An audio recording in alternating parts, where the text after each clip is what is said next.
Welcome to Creatives Chat, episode 29, featuring Abbey Blackwell.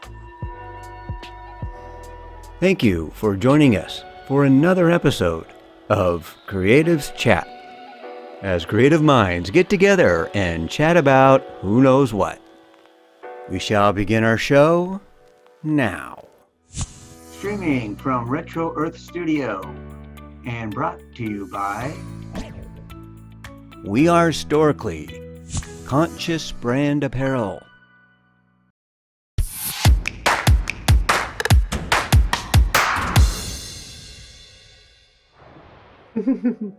Hello and welcome to another episode of Creatives Chat. I'm Rusty. I'm Peter. And we are live streaming every Thursday at 3:33 p.m. on our Facebook page, our group page, and our YouTube page. So Peter, tell our viewers who our guest is going to be today. Ooh, Rusty, we have a badass, multi-faceted, double and electric bassist. She's from Seattle. She's been a member of so many musical scenes here in the community, and I'm talking about like improvised rock, classical jazz, multiple avenues of the classical music fields. And in addition, she's played with some of the biggest stars, including Macklemore, LaLuz, Jackson Brown, Jonathan Wilson, Red Ribbon, some Scandinavian artists like Mirkir. And I'm just telling you, she's played on Seattle Modern Orchestra. I'm so happy to have on one of my childhood friends, Miss Abbey Blackwell. Well, wonderful. Join us as Peter and Abbey chat about who knows what. Oh, Abbey, it's been so long. Welcome to Creative Chat. Thanks for having me. Great to be here. Oh, I can't wait to really just dive deep and catch up. So I think really the topic of the hour is, how have musicians like yourself been staying busy during the Rona? Oh boy. Well, I guess I'll speak for myself. I've been teaching, I guess, Nice. maybe a little bit more. I've picked up a couple students magically, but all online. So, I'm teaching. I just moved into this room, but I'm teaching out of this room now. But yeah, and then there have been a lot more live stream concerts or pre-recorded live stream concerts that I've done a couple of them, and I'm seeing a lot more pop up here and there. And there's this site, the streaming service that is popped up in Seattle, and it's put on by created by musician slash developer called Live Concerts Stream, that they have concerts like every single night, I think, or basically every night. And so it's been a great way for people to make a little bit of money, especially for musicians that were like exclusively gigging basically for their financial life. So yeah, that's kind of it. I see like on the internet, people seem to be like writing a lot and being very like, using this as their, like a retreat kind of thing. I'm like, congratulations. I am like just in a hole, just like I'm digging myself out of that hole. But no, the first couple months were like, okay, so what is music? Why do I like music? I don't even like listen to music anymore. And and I feel like I don't have anything to practice, because before I was like basing my practice around what music I was learning for, whatever gig I was going to play. So anyway, There's lots of ups and downs depending on who you talk to, depending on what you did before, depending on what you do now. So yeah, it's fine. I love it though. I mean, because it just goes to show the honesty and the true aspect of as I see it, what coronavirus has really been offering people is that time to really have that introspective looking and to really question things and kind of get their groove back or dive into new things. So, the fact that you get yourself out, I mean, we can only reach the mountain when we go through the valley, right? Yeah, sure. That's what I've heard anyway. Right. Live in practice. Yeah. But ultimately, I guess I'm really curious is, I saw something, what was it, on your Instagram, you were talking about just like getting back into music and just kind of pushing 15 minutes of practice and improv a day. Yeah. So what'd you gain from that? Well, I gained some sense of community, actually, because when I put that out there and I like put it on Facebook too, I got, 30 or 40 of my musician friends from around the country. They're like, wow, I feel the same, but it's like everyone is posting like, oh my gosh, I love, having this like new time to work on my music. It's like, I'm happy for you. I'm happy for you, but I don't feel that. I'm restraining myself. Oh, let it loose. Let it loose. So it was nice to like, we got like a group chat kind of going and like talking about like, yeah, I practiced this, or like I wrote a song, or I worked on this thing for the first time in forever. And so, the 15 minutes of a day, sometimes it was 15 minutes and sometimes it was like an hour or two or something for me personally, and other people. But it was nice to just like have some kind of impetus and some sort of like group accountability, to do something that wasn't like walking my dog. That's kind of what I base my day around. Fur babies, always. Yeah, they're a lot of energy. So yeah, it was nice to have a little bit of something outside of myself, because personally I've been kind of building my music career, around outside or external sources of playing other people's bands or recording on other people's stuff, or having a gig I have to learn something for, in addition to working on my own stuff, and having them kind of like build each other up energy wise and like productivity wise, I guess. So kind of fallen off the whole practice thing recently, but I'm thinking about it. That's the first step. So well, it's the natural process of life, right? You have to have some type of contraction and relaxation phase, because I mean, just for yourself, I know you're the rap sheet of just different musicians and artists you've worked with is pretty amazing just when looking at it. So the things that pop off, I mean, obviously you got the Macklemore, that's going to be like one of the bigger names that people are going to like resonate with, but it's like K-Flay, you like the Hickok soundtrack, it's like you've worked with a ton of different people, and I know I'm going to butcher her name, I had to practice this, but it's the Miracle. Yeah, the Miracle. Yeah. Yeah. Yeah, I have been lucky to like know people who are working on those things. So, it's not like whatever. I'm pleased with having done those things, well, it's bringing you insight, I feel like, right? Yeah. Helps to kind of frame a lot of things, I think. Interesting. Well, I guess that's something that I kind of want to dive into is what have been some of the more influential experiences on kind of like developing your own sound, your own techniques, like even from like the professional business side, like who is the most inspirational one to work with? If you had to. I mean, so when I did those those top three, the first three, the Macklemore and the Hickok and K-Flay. So that's all with this violinist, Andrew Joslin in Seattle. And so he does a lot of arranging and composition stuff. And so, what I've taken from those, even though I was just like a session person, playing with like some other string players, working with Andrew, his like work ethic basically, he's like always hustling, and so and he always has a job, he always has something that he's working on. So I'm like, okay, I could do that too, not like arranging, not what he's doing, but like I could work that hard. Develop the Abbey hustle. I wanted to, but that kind of stuff. And then in other situations like playing in other people's bands or touring, like I don't know, just I did this one tour with my friend Cassandra Jenkins, and we recorded a show, and I think that's on my website.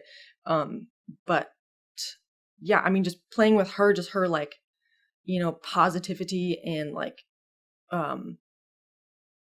just openness towards playing music, I guess, and just like how excited some people are to play music and to like tour and to just like be there and just connect with people via music or backstage or whatever. Yeah. And I think that I personally will like get wrapped up in the, how to like get into the gig, it's like such a hassle, it's like, oh my God, I'd much rather just be home. Yeah, sometimes, and whereas, and then I get there and then there are these people who are just like, yeah, I'm so excited to be here and to like play with you, blah, blah, blah. I'm like, oh yeah, duh, this is like amazing. This is an amazing thing to be able to do. So a little perspective sometimes. Well, it's interesting. Like when you're so caught up in like I mean, because you're a really seasoned and talented musician. I think you just like professionally, like academically, again, everything that's going on is it's been that time to really just hone yourself and kind of ask those questions. And I mean, again, I always try to give people, the proper respect. Like, real recognizes real, as I so often say, and people always hear me chat it out. But it's one of those things when you're courageous enough to really question those things. I think that's always the first step of really accountability and growth, transformation, whatever it is, people want to call it. But so many people lack that basic insight to really just look inward and question themselves. Mm-hmm. It's always like, oh, it always warms my heart when I see and hear about it. Yeah, I could use a little bit more of it myself, but baby steps, a little every day. Exactly. Well, the law of inertia. I mean, the wheel keep on Mm-hmm. spinning. Yeah. Now, I guess the one thing that really kind of sounds apparent with this is that it's kind of changed your perspective. Has that changed your sound and musical expression? Well, I mean, I will say that I'm not missing, I guess, like how much improvised music I was playing. And so there's this thing called the Racer Sessions, Mm. which happened at Cafe Racer, rest in peace. It closed. So I think they're going to open up a physical space again when it's all said and done. But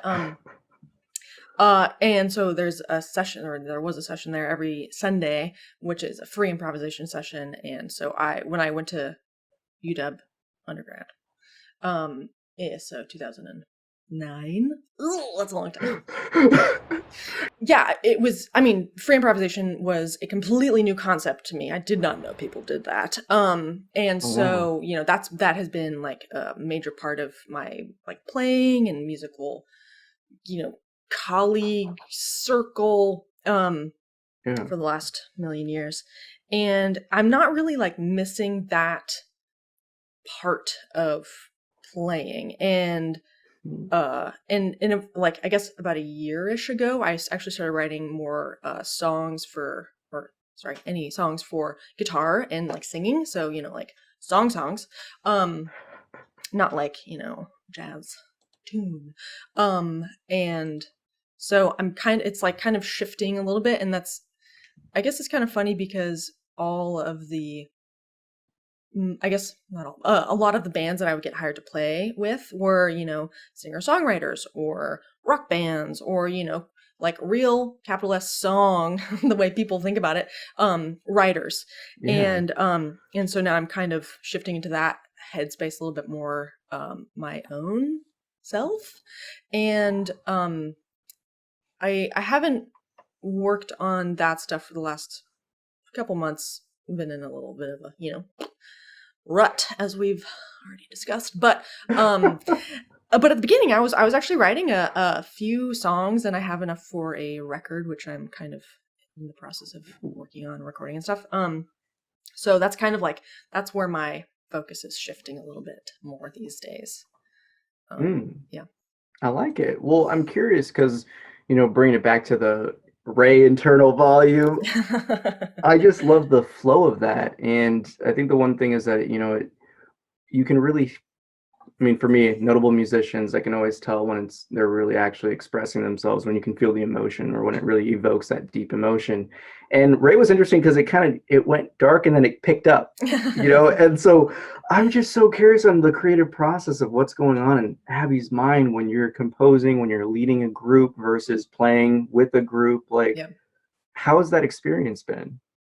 Yeah, that was definitely a first for me. And those songs were written during my master's program. So Okay. that I finished, I don't know what year it is now. So I think I finished in 2019. That's what it was. Okay. So so those songs were actually written like that year, that school year, 2018, 2019. Nice. And basically what that was I would have a lesson with the drum professor, Ted Poor, and he would play drums, and Ronan, the guitarist on the record, would come and, play, and we just kind of like run through a tune that I wrote that week, and that most of which were on that record. Oh, wow. And just kind of like talk about it. And the thing that I am just like so grateful for is that Ted would be like, okay, well, what do you mean by this? What does this on the page mean? Or what do you mean by that, whatever word you just said?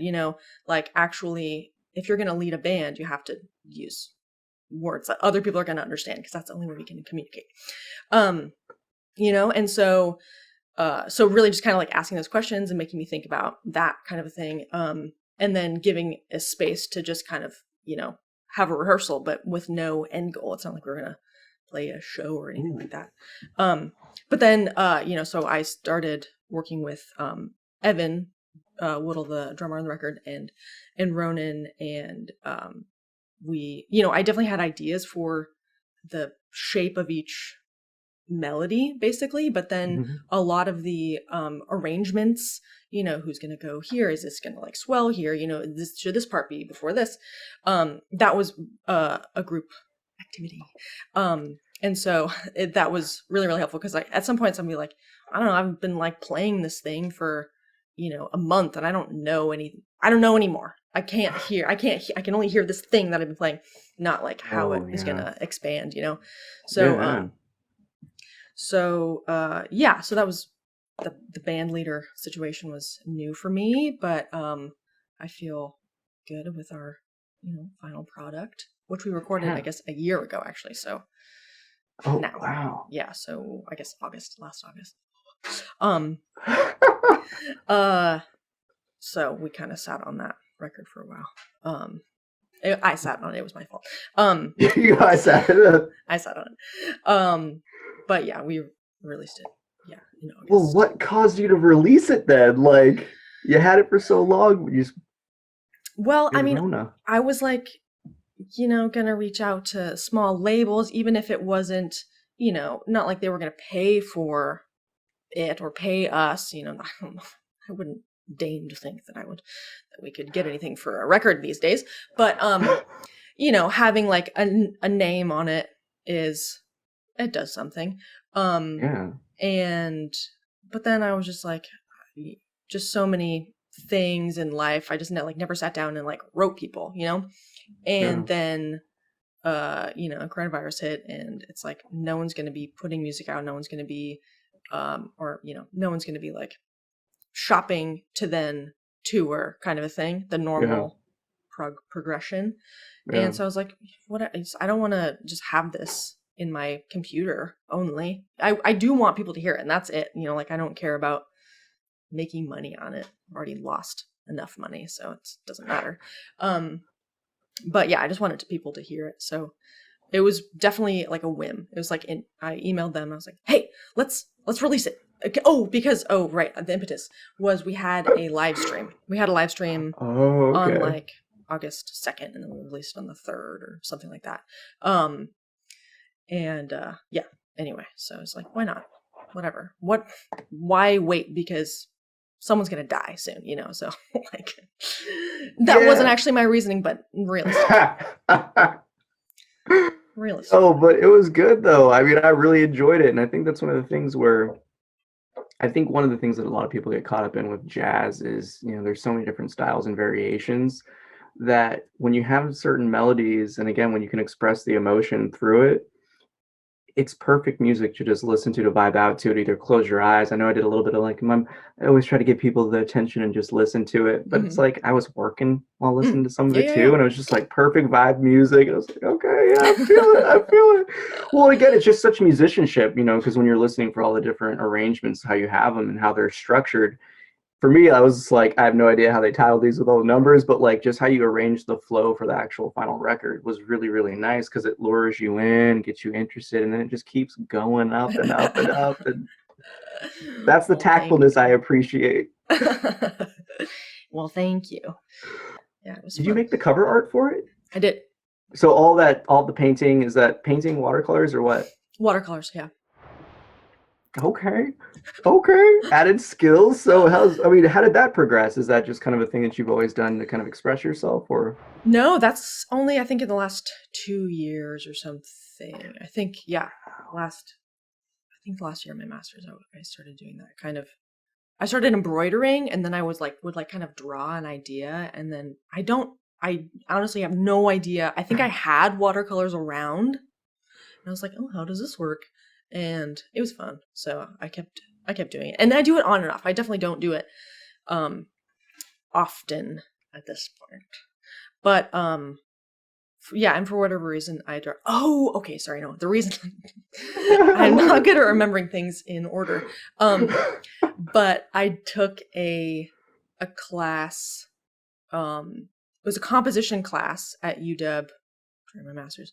Because I went there 2 times. You got to clarify. And it was a multi media group of people. So it was mostly dancers, and then it was me and Ronan and a like a sculptor. Basically, he made objects, and so it was more of a like learning how to work with other people, collaborate, that's the word. But I did a lot of like drawing and watercoloring for that, and it was a good impetus to get outside of my box. Yeah. Yeah. Well, much success, because I think took me years to get hands down. Like, that's the only thing I can do. Like faces, just the most difficult thing, just the hands and the eyes. No. The face. It's like when you try and like draw a face. It's like one side is gonna be like this, and the other one's gonna be like I can't get it to be symmetrical. Not that faces are symmetrical, but I can't make it look like a human face. So Picasso in his later years was getting millions for. That's a good point. Who knows what type of trip that was on. That's a good point. But he's already done it, so I can't do it. Right. Well, I think that's the coolest thing, though, is that it's always going to be your own expression. So in terms of like the new works, you mentioned previously that you got some stuff going with guitar. What are some of the new kind of sounds you're really trying to put out there? What's some of the new expressions you're trying to dive into? Expressions. Yeah, I guess. I mean, it's pretty like quintessential songwriting, like verse, chorus, maybe bridge, not in every song. And I don't know. I mean, I will often start with an idea or like an experience that kind of sets me off, but it doesn't. It's not like a like a breakup album or like whatever. It's not a conceptual thing it's not a consistent line that I'm working with. It's kind of just like disparate ideas that are eventually become a song, which I think generally makes sense. The songs do. Flow to it. Yeah. Oh, that's super cool though, because I think the thing is when you have the musical caliber, and I know one of the things talked about a little bit in the green room is that you've been getting into meditation and developing that kind of inner looking. Mm-hmm. How do you think it's going to impact things? I mean, like next, it's always going to be an unfoldment of some kind. Yeah, I mean, it's definitely making me think about like how I think about things. I guess that's the whole point. But I've only been meditating. I guess I have meditated in the past, but only for like stress reduction kind of a thing. But now I'm actually like doing some more reading of things and listening to interviews and about these various thinkers and meditators, and it's just making me think a lot about how I move through the world and what my thought process generally is, and it hasn't really come to how I'm thinking about music making yet, also since I haven't really been making music recently, so they're kind of like catching each other at the current moment, but I guess for my songwriting experience, word songwriting, it's I guess the best lyrics that I've written,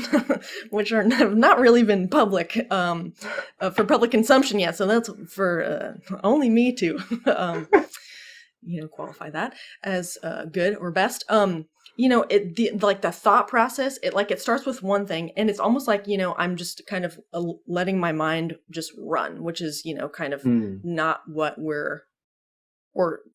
in meditation, just following that and allowing that to happen.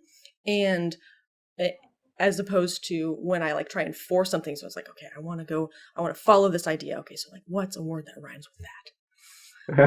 What's or whatever. And it's just forcing, it's well, that doesn't sound very good, as opposed to this, it's just kind of a brain,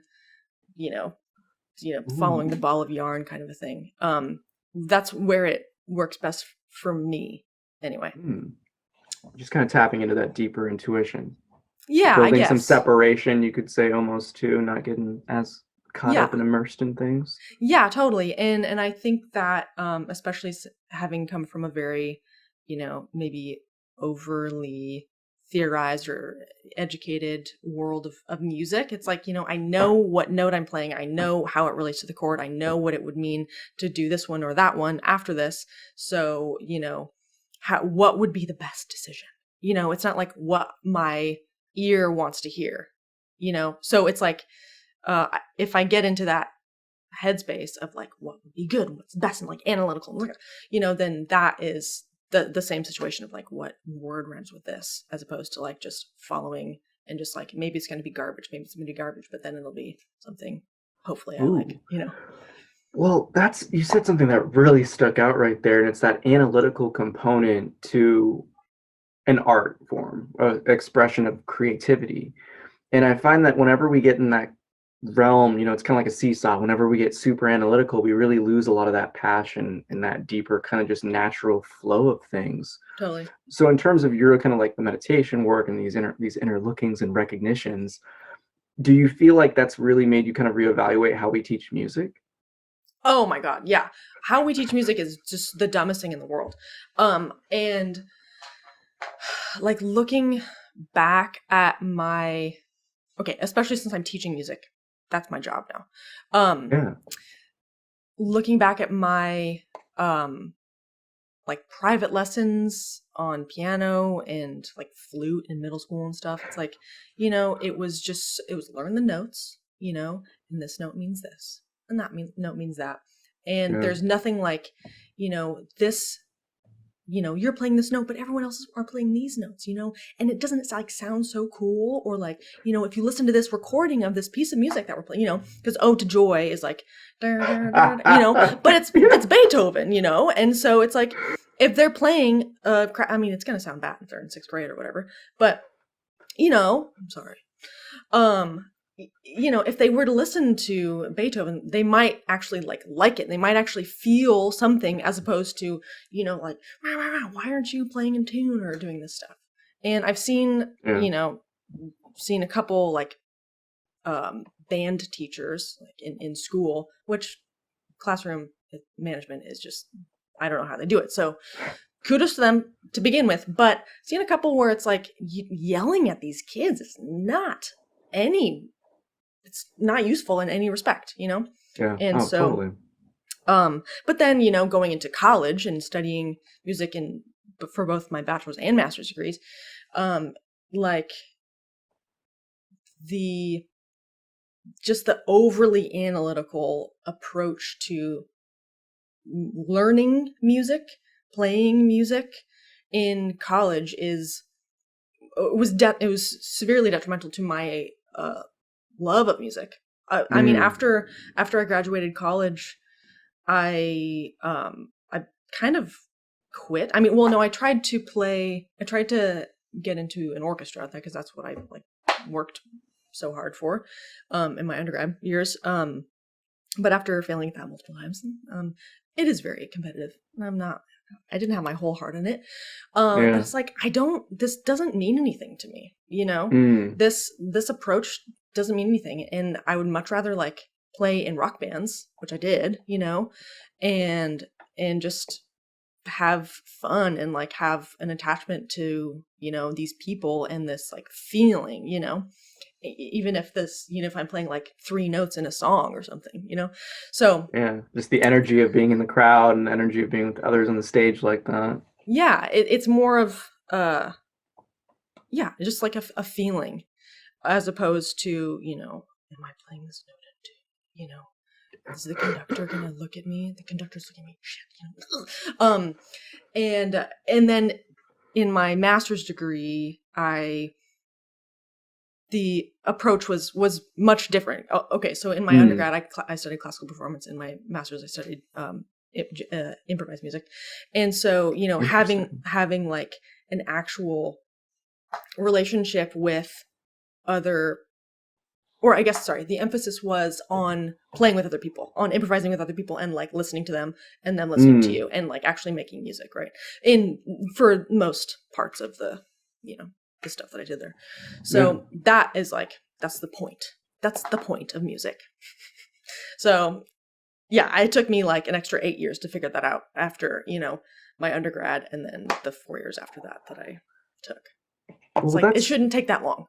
Well, I mean, I think it's kind of the cards are against you in that sense, where it's when you look at how they actually teach things in terms of, and I think this is really the most important thing about, spirituality or meditation, is just the intangible stuff, the inner looking, is putting you in that position where you can have fun and get in the flow. I think that's the real big thing that I've found is, I could talk for hours and ask anybody. I'm chatty Cathy. I'll go off. Doesn't matter what the subject is, but even in teaching and instruction on my own self, from like fitness wise or even like meditation spiritual wise, I don't give any like credence to myself at all. It's really just my ability to tap into the flow, which is just that playful childlike self that's always there. Totally. And when I feel like in such an academic setting, because I came from like the biology science background, it was the same thing. Like it killed my love for science. And I was like, dude, the whole point of being a scientist and like looking into this stuff is to explore the unknown. Yeah. But if I have something that was a new observation or something new, everyone's going to like chastise or like bash you for it. It was like, it's not in the book, man. Right? We lost the point. Yeah, totally. So how do you deal with that type of separation and really building that love and appreciation for your students? Like, have you been able to pass the torch in that sense? I'm working on it. So I feel really lucky in that most of my students do really like playing and they like music. And I think the most important thing is figuring out, well, how they learn, Is it reading? Is it listening? Is it by playing it themselves? It's by listening to me play it, whatever. Whatever combination. And then finding what they want to work on, like I, as a bass player, I teach both upright and electric bass. And I have a couple students who would, they're in orchestra in school, and that's what I was, hired to work on with them. But they actually really like playing pop music or, like Motown stuff, and it's like, I mean, those bass lines are just the best. Right.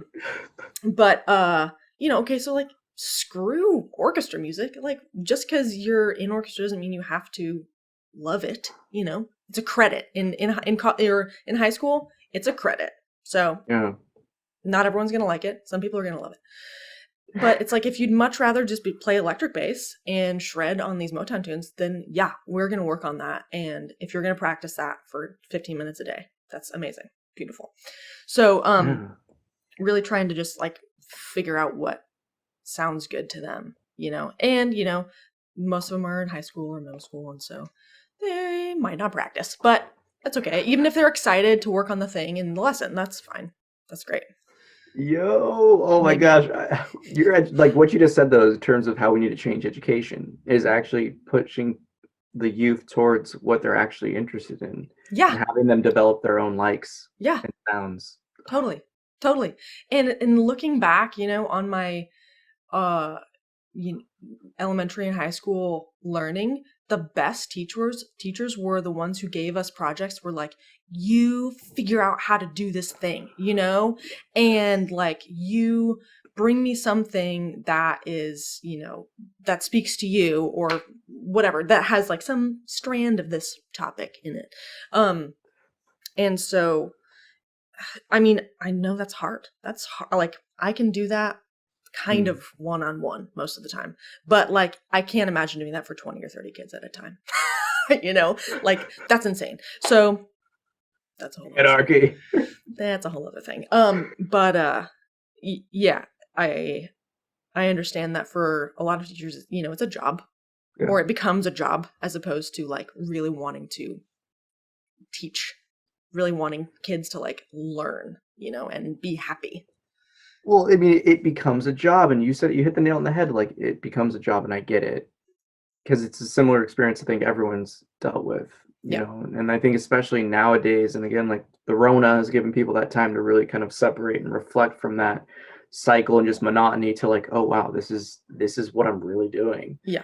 And it's kind of fascinating, because when I look at it, I think I would confidently say like 98% of our society is based on sucking the passion out of whatever it is you really intended to get into the work for. Oh yeah. And then make money out of it. And see, that's the catch-22, because when you're at that point, though, you're no longer really happy, nor caring about making the money about it. Yeah, it's very interesting listening. I don't know. There's this podcast called The Happiness Lab. Have you ever heard of that? I feel like I have. I don't know if I listened to it though. It's really interesting. It's this woman. She teaches, I think, at like Yale, one of the fancy ones. But she's like a scientist, but it's human psychology and like how to be happy. But there's a bunch of stuff about like you get more money and you just get sad. So yeah, it makes sense. I'm poor. I mean, in the grand sense. But I'm liking it. I'm liking life. So. Well, I mean, there's this old line, it goes, there's great wealth in suffering, and there's great suffering in wealth. And it's such a weird society that we live in terms of what we're pushed to aspire for, and I think it's even more interesting nowadays, because you listen to what, because those of you listening, Abby and I go like way back, like elementary school, like Boys and Girls Club days type of things, like, and it was always wild to me, because you've always been such like a free spirit, as I kind of teased when I was getting you about the interview, like chasing people around the playground, like, I don't really remember that, so I don't know if that actually happened, so.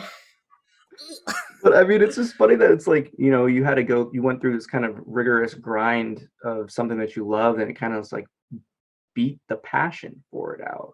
For sure. Yeah, and I don't doubt that it does that with like kind of everyone. As soon as you are faced with the prospect of making money off of this thing, or I mean, like, I understand like being tested on stuff, if you're gonna be like a doctor, it's like, I want you to know that stuff. But like, the 36-hour shifts in the ER, like, maybe not necessary, that kind of stuff, whatever. There has to be a better way. There has to.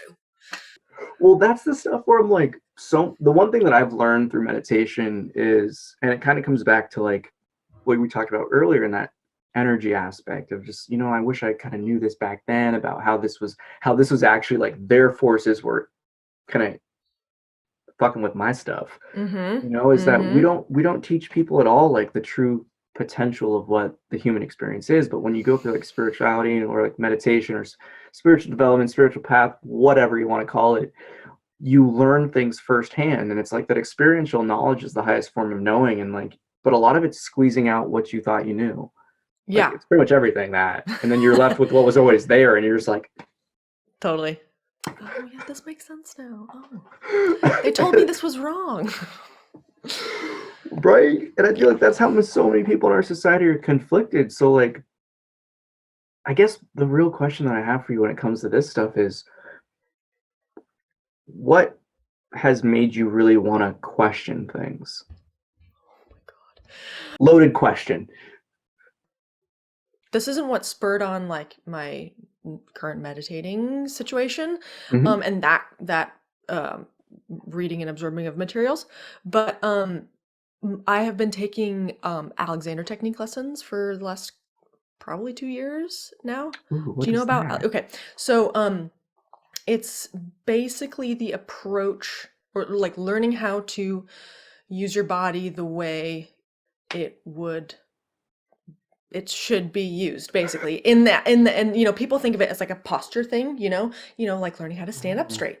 But it's more of learning how to relearn how to use our bodies and not use our external muscles, and using our like inner muscles that are not controlled by our active brains. So like I can like make my bicep hard, but I don't want to like pick something. And so this is like my teacher, she don't lift weights, you don't do any of that kind of stuff. So this might not speak to you. I don't know what your approach it to, but We'll see. We'll see. it's not like building muscle, because you Yeah. don't necessarily need like your external muscles to like lift 50 pounds or 100 pounds, because if you're able to use your entire back and legs, the way that they are supposed to be used, you don't actually have to use all these extra things, and so I'm sure there's a more concise way of saying this, but I have had, tendonitis in my hands, and I was in a bad car accident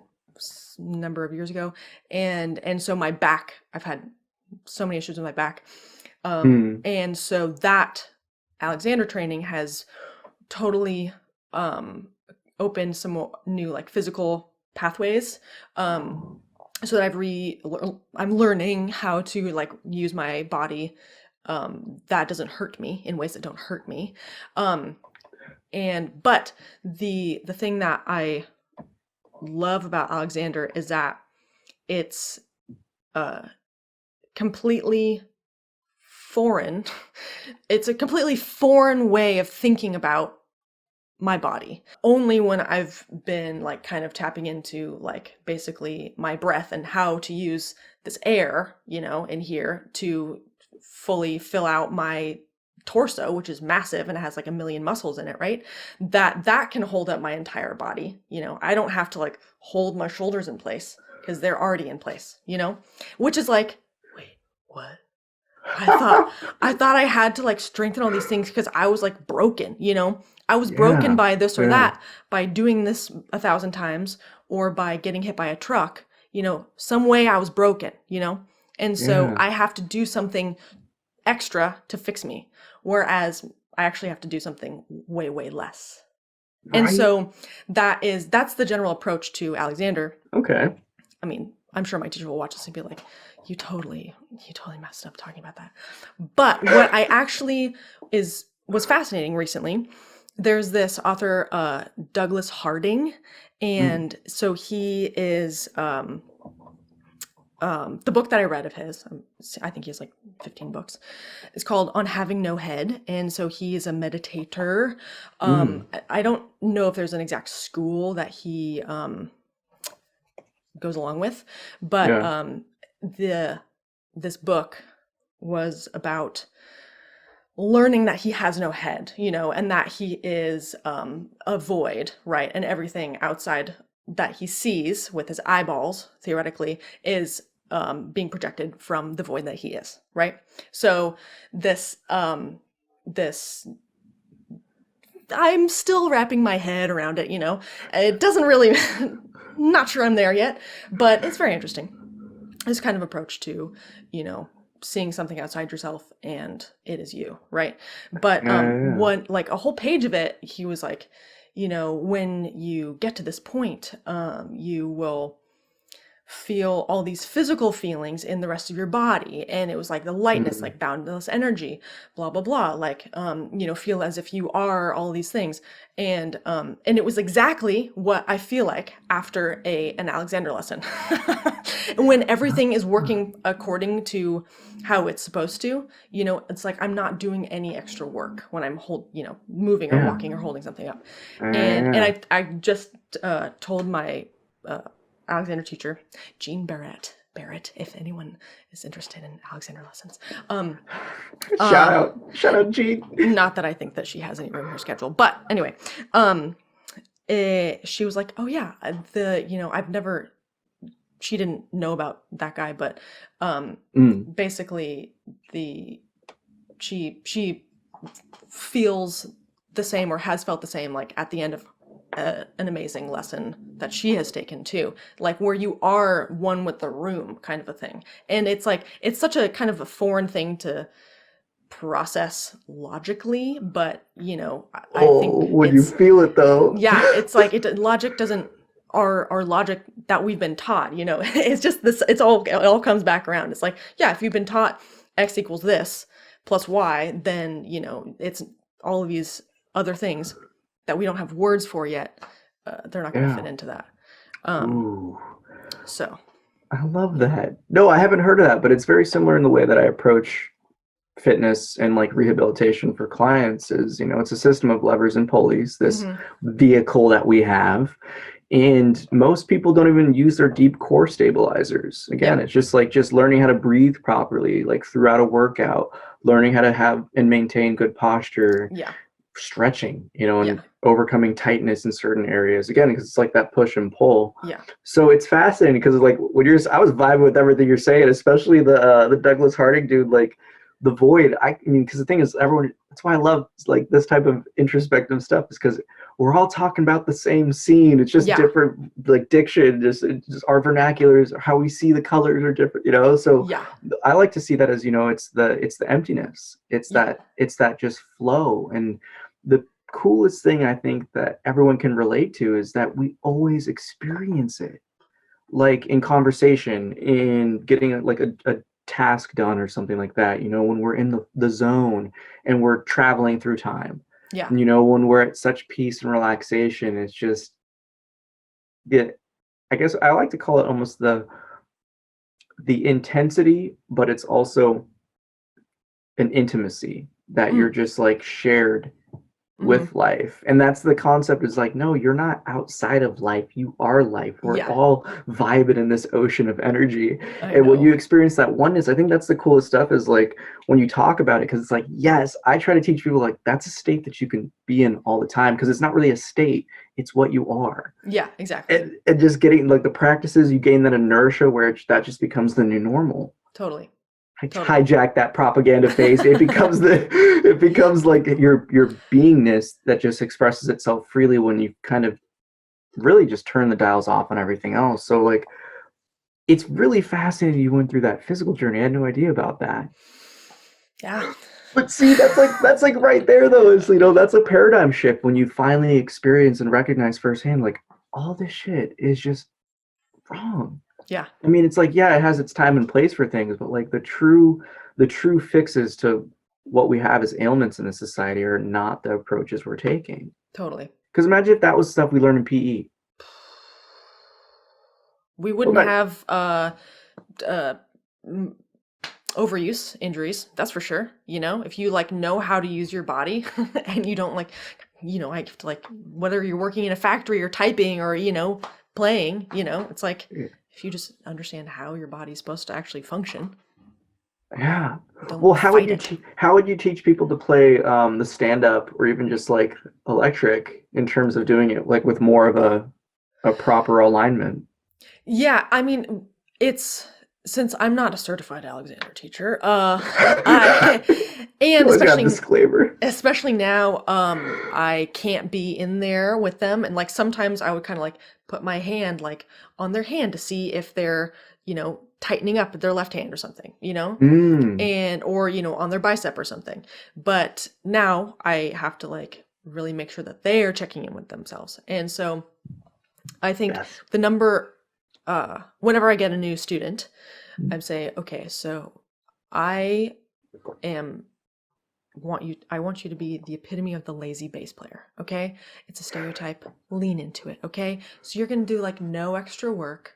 I don't want your hand to be, I don't want, the extra finger, lifting or whatever, or like clenching or this, like any extra stuff.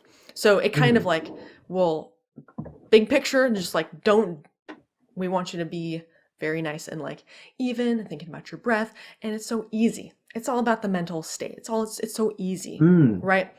And then, you know, if there is a problem, then we can figure out how it's relating, you know, this way.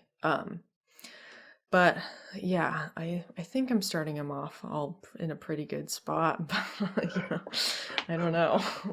I mean, it sounds give it like 10 years. Yeah, right. Let's see how the ripple effect goes down. But I mean, right there though, is that you're focusing on the causes rather than the effects. And I think that's something that's always a fundamental shift of, you know, again, perspective is when we really look at things from okay, well, what's the root here? You know, where's the real issue going on? Like, you hit the nail on the head. I'm so happy that you brought that up, because it's just like, it's so important just to learn how to breathe, how to sit up correctly and comfortably. I feel like that's also one thing I see in, like, especially meditations. People think they need to be like super rigid. I'm just like, exactly. I was like, how do you become relaxed when you're full of tension? It's tense less. It's the reason why it's called that. Like, let go. Yeah. And it's like, how do you use your entire, you know, breath if your torso is compacted to this, you know, skinny, you know, if you're, you know, you have to use your front and your back to hold you up, right? No, you just have to use your spine. It's there. Yeah, it's that corset thing where it's stacked, like, well, it's funny that you say that, because like, it's the perfect, again, I love the parallels with like music and just the bodily functionality and just like the spiritual stuff, because shout out to Ken Caldwell, one of my favorite, you know, teachers ever. You know, for me, he was teaching me trumpet, and it was like, you want to hit the high note, like you want to hit this, and like and how the scale is going in terms of how the notes are played and arranged, like you got to relax your lips. Yeah. Like you got to relax. I was like, and I remember it was such like a Keanu, like, but what? Like, wait, exactly. You what? Because I was like, but you know, that's the air and the pressure. He was just like, nah. He's like, you got to relax. He's like, spent like 5 minutes just like relaxing my jaw and lips, just like, and then after that I felt so much better, played it flawlessly. He was just like, well, there you go. Yeah. Oh, I love it. It's the catch-22. Oh my god, I know. Life's a paradox. I keep telling people, life is a paradox. You have to understand, like, the way I see it is, it's such a cosmic joke. It's hilarious, because it's like, okay, so each person has this ego that it's their greatest rival, but it's also the key for them to figure everything out. Yeah. If they see it the right way. And it's just like, oh shit. Like, and then everything around us is just reflecting really how we see ourselves. And because that perspective aspect of how you interpret others, when you're assuming, when you're expecting, it's just like, yo, we're purposefully not taught this shit as kids. Yeah. Well, I think it would confuse a lot of kids. But then they'd be asking questions, and then it's probably not talk to them because on fire. Exactly. It's probably not talk to them because their parents just can't handle answering all the questions. Well, it's funny that like when you look at it, even like statistically, when you teach philosophy, and it doesn't even need to be like meditation or breathing, it's just like even when you just tell like old kind of like stories like that, it builds a deeper understanding, and it literally relates and improves every field of study that they've done these tests on, from math to linguistic skills to writing to reading to music to art. Like everything goes up when you can really have these kids like get these little wisdom nuggets where they can just like process things. Because having like 10 years working with kids and like different generations of kids, so like pre-college, post-college and all that, and like pharmaceutical career, it was wild just to see like the questioning never changes with kids, but the fact that they're getting introduced into a lot of the things that we touched on earlier, like the phones, like the toxic social peer pressures and just people in groups, like they're getting introduced into this stuff like elementary school, like 3rd grade, 2nd grade, and they're not giving any tools to really do anything about it. Because again, like I love it because it comes full circle. Like failure is amplified now in the fear of failure and all these other things. The social pressures and delusions is amplified right now. And then again, it comes back to that they're introduced to these like adult things and real addictions way earlier without any type of spiritual or meditative stuff. Yeah, with no coping mechanisms whatsoever. Abbey, thank you so much for being on Creatives Chat. It's been a pleasure getting to know you. Yeah, and great. Looking at your bio, it's fascinating. Like you're a UW grad in 2013. Undergrad is 2013. Yes. Okay. But since then, I'm like looking like you have what you've accomplished in the last several years. I mean, takes some people lifetimes to achieve. I don't know. I mean, yeah, I mean, the number of projects that you have done, like back to back to back, I get how you could burn out. Like that's a lot of stuff that you did. I mean, that's a couple lifetimes worth of stuff packed into like 7 years here. Yeah. I mean, that's even like, and who knows what you were preparing for before school. So Yeah. you hit the ground running. I can definitely say that. Like you didn't waste any time. Uh, I'm just like blown away. Like I also got to say that some of my takeaways here were the fear of failure and how you were talking about being comfortable with being not perfect, and how that made a major shift in my life, and how it occurred was several years ago. I would say a couple decades, but there was a Japanese tourist that I met that was quite a dork. He was very geeky. He was extremely uncoordinated. You could tell he was they call a salaryman. Like he was just an office job. But he came to the island of Guam, where I was working in tourism, and he signed up for everything you could possibly do. Like he went parasailing, he went windsurfing, he went jet skiing, he went hiking, jungle hiking. He did everything he possibly do. And so I was one of his tour guides and one of his tours, and he was telling me everything he's done. And I'm like, so how has it been? He goes, I have sucked at all of them. And he goes, and I don't care. If I had waited until I was good to do any of these, I would never get any of them done. Totally. And I went, whoa. And then I had this epiphany at probably 27, 28 going, where is that showing up in my life that I don't even want to attempt anything because I'm afraid I'm going to fail, right? Yeah. And he told me being mediocre is okay. Yeah. It's better than doing nothing. For sure. And I went, wow, okay. So, but that's been a life lesson, like not being, like it's okay. Like, and you talked about it. It's okay not being perfect. You can always go back and improve, to just keep improving.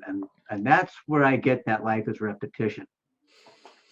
And so I thought that was a very important takeaway. And still, you're so young to have that takeaway. Like you're getting it. Like to me, I say not young. Perfect yet.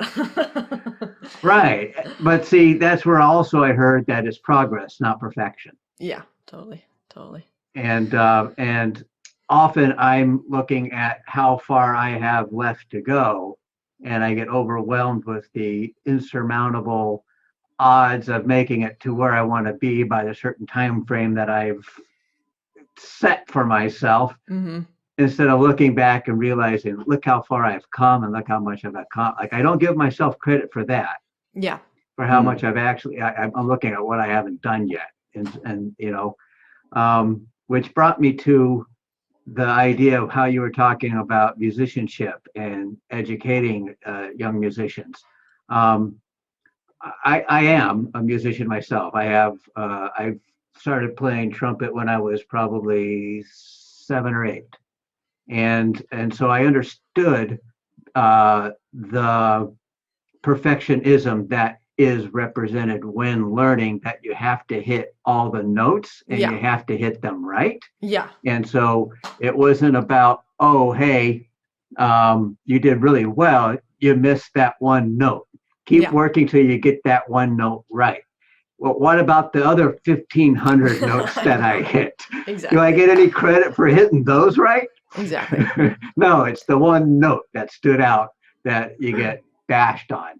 And so, which is a lot of pressure to put on I was 10, 11, 12, I was playing first chair, and I'd have a solo and I had to get it right. So there's a lot of practice that, a lot of stress and pressure for an 11-year-old to experience. That, it takes the fun out of being able to just play. Totally. And so, which is one reason why I chose not to have it be a profession, because I love music so much that I love playing. And this is where I thought as a young age that if I could just get paid to play, like that's my dream job. I don't care what it is. I just want to get paid to play. Totally. And so, I think I've kind of created that with Retro or Studio. I get to play all day. Still working on the getting paid part. So this is where I also have to realize that it brings in my love for music, and it brings in my love for everything else that I love is naturally drawn to it. And so that then leads me to how I want to close. And that's with one of my favorite spiritual teachers of all time, Deepak Chopra. And a book that I've read, because you mentioned a lot of good books on having no head, like I'm going to look into that one. It's interesting. I need to read it again. Yeah. It's confusing. Newfound perspective. Yeah. It's like poetry. You read it now and you're like, oh, shit. Oh, interesting. Timelessness to it. And every time that you read it, there's a new lesson has emerged from it. Or I get a perspective out of something that I thought that I already understood. Totally. Yeah. And so this is one that keeps me going. This is my carrot dangling in front of me to keep me motivated. And that is the 7 spiritual laws of success. Seek your higher self through spiritual practice and discover your divinity. Find your unique talents and serve humanity with the expressions of your talents. And when your creative expressions match the needs of your fellow humans, wealth spontaneously flows from the realm of the spirit to the world of form. I like it. So I hear his voice in me, like, discover your divinity, find your unique talent, serve humanity with it. Yeah. And you can manifest all the wealth that you want. And so, but wealth, this is where we think of wealth as in financial gains. But wealth shows up in so many ways. It shows up in relationships. It shows up in the quality of life that we experience. And that to me is what you can't put a price tag. It shows up in dignity. It shows up with confidence. It shows up with just being my own truth. And so that's where I kind of wanted to end this, was with our viewers as well, because I see that you're discovering your divinity. And the next part after that is that Was it Junie? well, the next part is that we ask the question, how can I help? Rather than what's in it for me. That's the part of the lesson, is that when we can say, how can I help? And so listening to your show, watching and listening to the show, I'm realizing how you're helping, like how you're helping students learn and how you're coping and dealing with it, because you talked about coping mechanisms, right? But the fact that you are an empathetic teacher, because you know how you wish you had been taught. Yeah. Is what I see your gift as to this world, is that, I wish I had teachers that were that way, that, I may have pursued my musical career a lot further than I actually have, rather than being a closet trumpet player. Totally. Yeah. And so that's it. And so I want to end on this now. I want to again thank you for being on Creatives Chat. And I want to thank our viewers for sticking with us. It's been a wonderful episode. Have a happy always. Oh, yeah. That concludes this episode of Creatives Chat. Thank you for watching. Join us every Thursday at 3:33 p.m. Pacific Daily Time as creative minds get together and chat about who knows what. View more episodes on our YouTube channel. Don't forget to like and subscribe.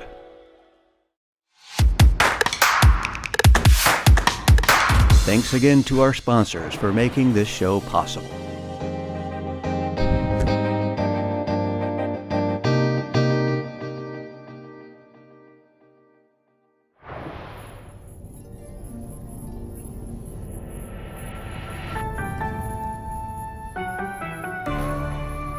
Thanks for joining us.